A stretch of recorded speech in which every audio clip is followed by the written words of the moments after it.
সারা বাংলাদেশের মতো পটুয়াখালী জেলায়ও যে কৃষি সম্প্রসারণ অধিদপ্তর রয়েছে তার মাধ্যমে সরকার জেলার প্রান্তিক কৃষক যারা রয়েছেন তাদেরকে আমনের বীজ সাথে সার, তারপরে 5 বছরে 25 কোটি বৃক্ষরোপণ কর্মসূচির আওতায় অনেকগুলো গাছ, যেমন কলাপাড়া উপজেলায় 7,000 গাছ, 7,000 গাছের টার্গেট রয়েছে। তো সেখানে নারকেল গাছ এবং বিভিন্ন ফলজ এবং বনজ গাছও সরকার কৃষকদের মাঝে বিতরণ করার জন্য দিয়েছেন। আমরা আজকে সেটি এখানে আনুষ্ঠানিকভাবে কৃষকদের হাতে তুলে দিয়েছি।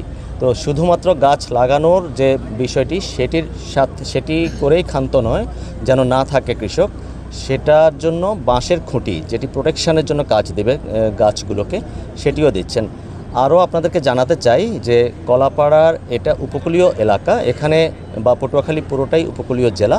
এখানে গোল চাষ হয়, গোল পাতা চাষ, এবং গোল পাতার যে গুড় হয় গোলের রস থেকে, সেটিকে একটু এনকারেজ করার জন্য সরকার কৃষকদের মাঝে কিছু উপকরণ, সেটি হচ্ছে যে কিছু পাত্র, খুন্তি, এরকম কিছু গ্লাভস, এরকম কিছু জিনিসপত্র সেটিও দিচ্ছেন এবং আমরা সেটি পরবর্তীতে বিতরণ করব। তো আমি মনে করি যে এটি একটি চমৎকার উদ্যোগ এবং উপজেলা প্রশাসন আজকে যে একদম ওপেনলি এটা ডিস্ট্রিবিউট করেছে। এখানে উপজেলা প্রশাসন এবং প্রকারান্তর উপজেলা কৃষি সম্প্রসারণ অধিদপ্তর, উপজেলা কৃষি অফিস, তাদের যে স্বচ্ছতা সেটির বহিঃপ্রকাশ বলে মনে করব।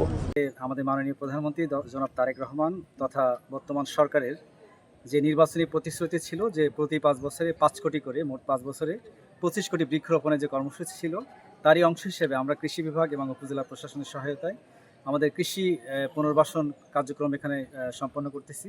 তো এই অর্থ বছরে খরিফ 2 মৌসুমে আমরা 7,000 উপকারভোগী কৃষককে আমন ধান সহ বিভিন্ন ধরনের ফলজ এবং বৃক্ষ দিচ্ছি।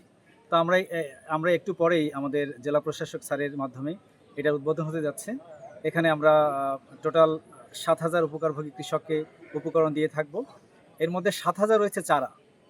এই চারার মধ্যে বিভিন্ন ধরনের চারা রয়েছে, আম, জাম, কাঁঠাল, নিম, মেহগনি, কদবেল, বেল, এই ধরনের চারা রয়েছে। এবং এই চারার সাথে কিন্তু জৈব সার রয়েছে। তো জৈব সার হিসেবে আমরা ভার্মি কম্পোস্ট দিচ্ছি, যেটা সবচেয়ে ভালো জৈব সার। একই সাথে প্রত্যেকটা চারার সাথে একটা করে বাঁশের খুঁটি পাচ্ছে, যাতে যেহেতু আমাদের এই এলাকায় ঝড় ঝঞ্ঝা, প্রাকৃতিক দুর্যোগ, ঘূর্ণিঝড় অনেক বেশি, সেক্ষেত্রে এই গাছগুলো যাতে টিকে থাকতে পারে, প্রাকৃতিক দুর্যোগের সাথে যুদ্ধ করে টিকে থাকতে পারে, সেজন্য কিন্তু এই ব্যবস্থা সরকার নিয়েছে। এবং তারই অংশ হিসেবে আমরা কৃষি বিভাগ, আমাদের উপসহকারী কৃষি অফিসার সহ আমরা মাঠ পর্যায়ে কৃষকের সাথেই এই প্রণোদনা বাস্তবায়নের জন্য নিরলসভাবে কাজ করে যাচ্ছি।